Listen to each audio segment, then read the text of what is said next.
guys, so today's video is going to be a little bit different, as you may have already guessed by the title and through the music in the intro. And today we're going to be talking about a band called CrazyEightyEight. Now, to answer your first question, yes, the music that you heard in the intro was the band, and today we're going to be talking about this band for a very special reason. Now, CrazyEightyEight, I guess you could call a supergroup. It consists of Jarrod Alonge, who is a YouTube comedian slash musician. He is the mind behind musical parody acts such as Sunrise Skater Kids, Amidst the Graves Demons, and Canadian Softball. Also in this project is Babic, who is the lead vocalist, and she is from metal band Red Handed Denial. And then playing bass is Patty Walters, who's originally the vocalist of pop punk band As It Is. Now, the three of these musicians come together and make this band who is centered around film. Now, as you may have already guessed from the title of the band, yes, the name CrazyEightyEight comes from Kill Bill. And the whole idea behind this musical project is that they write songs as if they are characters within certain films and they reflect the films, or the themes at least, from these films. It's not all about the lyrics as well. A lot of times the music that you hear in these songs is very reflective, sometimes very similar sounding to some of the music and sounds of the movie. Now, I have been a huge fan of CrazyEightyEight ever since they were created early last year, and their debut album Burning Alive just came out this weekend, and I wanted to talk about it on this channel here. Because I feel like most of you guys watching this are movie buffs, and you're definitely going to enjoy this album. This is much more a heavier band, kind of a metal screamo band, and that's not for everybody. So if screaming's not your thing, you may not enjoy it, but again, if you are a film buff, give it a chance. So the opening track is an intro track called Reboot, and this is a clever name, I believe, because it contains a small riff and vocal line from one of the tracks on their first EP, No Words Spoken, called Quid Pro Quo. Now, Quid Pro Quo is about Silence of the Lambs, and it is written as if from the character perspective of Clarice speaking to Hannibal Lecter. This is an excellent intro, but if you want to hear the rest of the song, check out Quid Pro Quo from their EP, No Words Spoken. Now, track 2 is Fortune and Glory Kid, which of course is Indiana Jones and the Temple of Doom. The title of this song is pulled straight from a quote when Indy is talking to Short Round about some of the treasures that lie in the movie. I'm pretty sure that this song is from the viewpoint of Indiana Jones, the character himself, but it could also be from Mola Ram, the villain of this movie as well. But the chorus is very clearly Mola Ram when he's conducting the rituals within the cult underneath the catacombs. The lyrics say, "Rip out my heart, tear me apart, just another casualty in the songs you'll never sing." I really like this song. It's very high energy, it's hard hitting, the screams and gang vocals really add a lot to like the feel of this song, and I think just with the high energy and hard-hitting viciousness of this song, it really fits that hard-hitting viciousness that Temple of Doom brings to the franchise. This being one of the movies that created the PG-13 rating, I think it fits this tone very well in this song. Moving right along to the track number 3, we have Shinebox, which was the lead single that they released at the beginning of this year. This song is from the viewpoint of Tommy DeVito from the movie Goodfellas. This is a very straightforward song. If you listen to the lyrics or read them, you can easily tell that it's from the perspective of Tommy, all from the scene when he's embarrassed in the bar from the guy that he knows in his past. He beats the crap out of him and kills him, and then they go and bury him. In the chorus, there's almost some direct quotes from Tommy. It says, "I'm aching past the point of breaking. What's right is right, but here tonight, you're 6 feet under wondering why." The song really kind of feels the tone of Tommy as well, because Tommy is a very unpredictable, very violent character, and this song is very unpredictable and kind of violent sounding in its nature, and it really just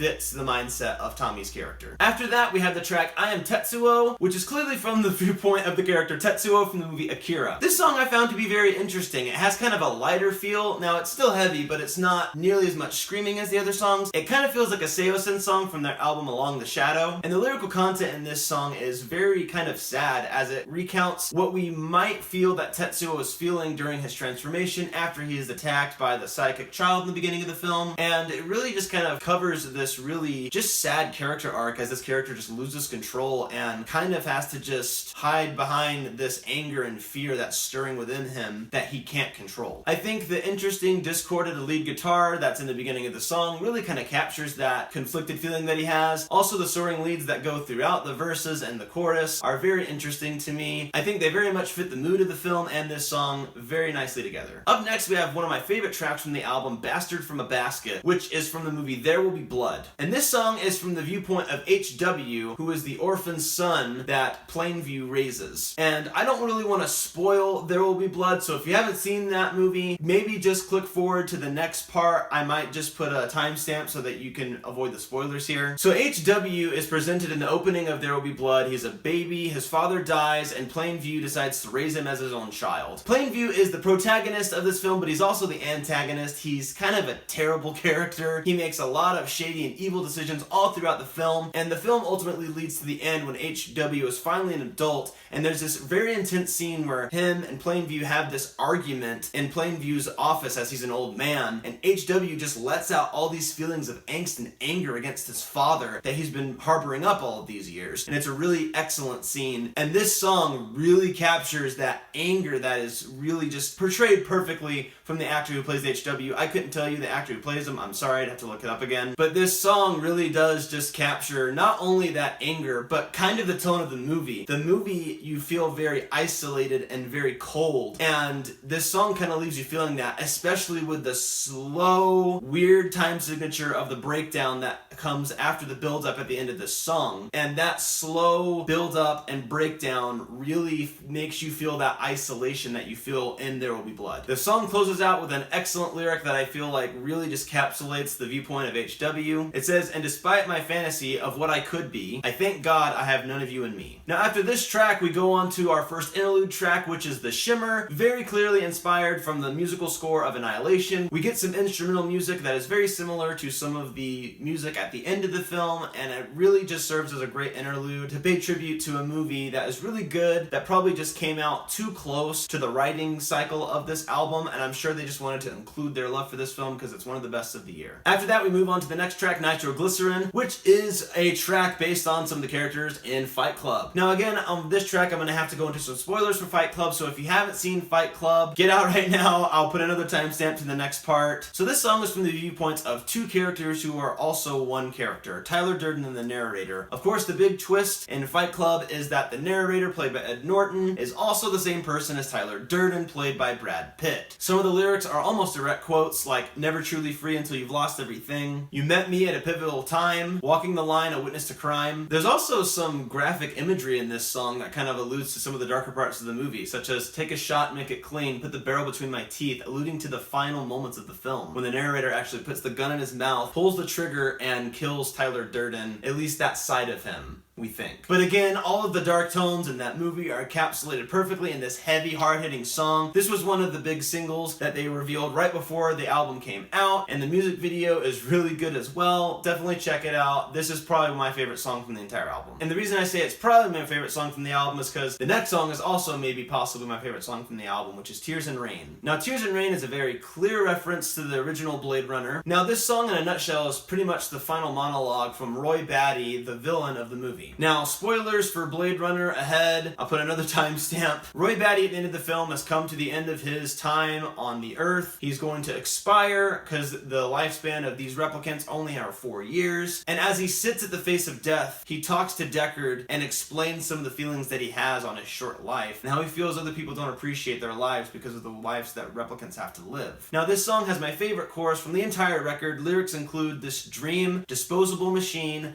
I've seen things that you would not believe, so let me fade away, won't try to hide the pain, moments lost in time like tears in rain." Very compelling lyrics, very similar to the monologue at the end of the film, and all in all a love letter to one of the best sci-fi films of all time. The music here as well is very similar to Am Tetsuo, a lot less screaming, kind of more of a post-hardcore song. Excellent guitar riffs, probably one of my favorite guitar leads in the entire album is what kicks this song off. Overall, the production here is great, again, possibly my favorite song on the entire album. Up next, we have what's probably the most interesting song on the entire album, and that is Moloko Plus. Now, this track features Garrett Russell of Silent Planet, a band that I have yet to check out but want to. He also co-wrote this song with Jarrod as well. Now, this song to me does the best job of capturing through music the tone of the film that it's inspired by, which is A Clockwork Orange. There's a lot of intense, heavy guitar and screaming to open up this song, just like the movie opens with all of the ultra-violence. Then we get a very somber and kind of a long build-up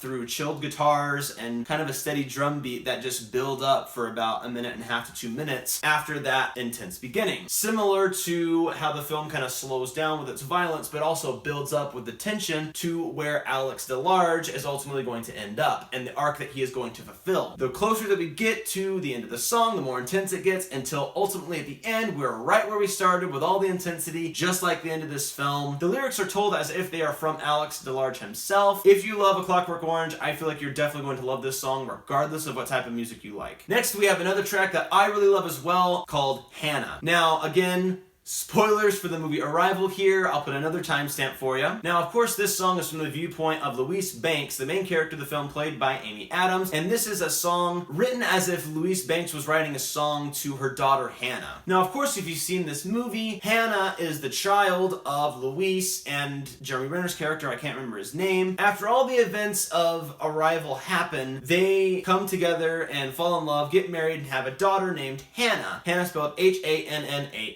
which is a palindrome, which is a big metaphor for the concept of time presented in this film. They present that time as a circle, and the heptapods kind of teach Louise the ultimate form of communication, which saves humanity. She's able to see time circularly the way that they do, so she can see the past, present, and future. Now, she decides to have her daughter Hannah after seeing the future and knowing that she will die of cancer and have a horrible death. There'll be a lot of pain in her life and her husband's life, but knowing this anyway, she decides that the love for her child is greater than all of that and still decides to have the child. This results in a beautiful song, which is the softest song on the entire record. It's almost all piano and a beautiful string arrangement. I actually kind of teared up when hearing this song because it makes you feel all of the exact same feelings that you feel in the end of the movie Arrival. The chorus here is beautiful as well. So here's where your story begins. A tragedy lined by innocence, and despite knowing where this all ends, I embrace every single moment. A beautiful song, a love letter to a beautiful sci-fi film as well. Next we have You Were Right, which is about Star Wars, particularly Return of the Jedi. This song, again, is kind of like a monologue towards the end of the movie. Spoilers for Star Wars Return of the Jedi if you haven't seen it, but I feel like most of you have. At the end of that movie, Darth Vader is at his deathbed as he's dying. He's just killed the Emperor, but the Emperor's power has ultimately brought his life to an end, and he shares a tender moment after taking off his mask and basically tells Luke, "You were right, I was wrong. I made a dumb decision, and we could have had a great life together, but this was all ultimately my fault." And he's apologetic in these last final moments with his son, and it's a sweet moment, and this song kind of captures it perfectly as well. Excellent drums in this song, but this song really is a great time as well. If you love Star Wars, you're gonna love this song. Up next, we have Ian Hates Gretchen, which music-wise is probably my least favorite track on the album, but I love the choice that they make music-wise. This song kind of sounds a little bit different than all the other songs on the album. It kind of has more of a modern rock feel. Now, when I say modern rock, I don't mean modern rock of today's standards. I mean modern rock from the early 2000s. Music that I listened to when I was in middle school that I'm not as much of a fan of now, and that sound fits the tone of this song and movie, which is Donnie Darko, which is a movie about teenagers in the early 2000s. So I like that aesthetic choice to have the music sound like music from that period. Again, spoilers for Donnie Darko here. I'll put a timestamp. This song is all from the viewpoint of Donnie Darko talking to the bunny, his imaginary friend, kind of towards the end of the film, realizing that this is the end of the world. And again, a time loop. The second movie about a time loop here. Excellent writing in this song. I like the writing a lot, but there's just some music choices that I'm not a fan of in this song. Again, I still enjoy it because of my pure love for movies. There's not a song on this album that I don't really like, but this is probably my least favorite. Up next, we have another instrumental interlude, which is called 300 Pages. I'm not sure what this is inspired by, but my easiest guess would be that it would be inspired somehow by The Hobbit, because it leads into the final track, which is an epic, almost 7-minute track called My Friends You Bow to No One, which is clearly inspired by Lord of the Rings Return of the King. This song takes inspiration from Aragorn, kind of looking back on the journey that the Fellowship has taken throughout the entire 3 movies or books, and it really just encapsulates the epicness of that film trilogy and the arc that Aragorn has to go through. And if you love the Lord of the Rings movies and books, I think you're gonna love this song. It's not one of my favorites from the album, just because there were so many that I love so much, but listening to this song just all in all while you read the lyrics and the intensity that this song brings, juxtaposed with the soft minute and a half break in the middle of it with instrumentals that sound almost like the score of the Lord of the Rings movie at some point. So the juxtaposition from all the intensity and softness of this song really just kind of lifts this track up to a level of epicness that is really matched to the epicness of the Lord of the Rings trilogy. Now that is all the tracks from the album Burning Alive by CrazyEightyEight and all of the movies in which they coincide with. Now again, as I said, if you are a movie buff, I highly recommend that you check this album out by CrazyEightyEight. I think you're gonna enjoy it if you're a movie buff. Also, if you like heavier music, I think you'll like this album as well, even if you're not a huge movie buff. Like, if you're a huge fan of Under Oath's early music, you're definitely gonna love this album. Alright guys, have you heard Burning Alive yet? What were your thoughts about it? Let me know in the comments below. As always, leave a thumbs up and a like, subscribe, and I'll see you next time.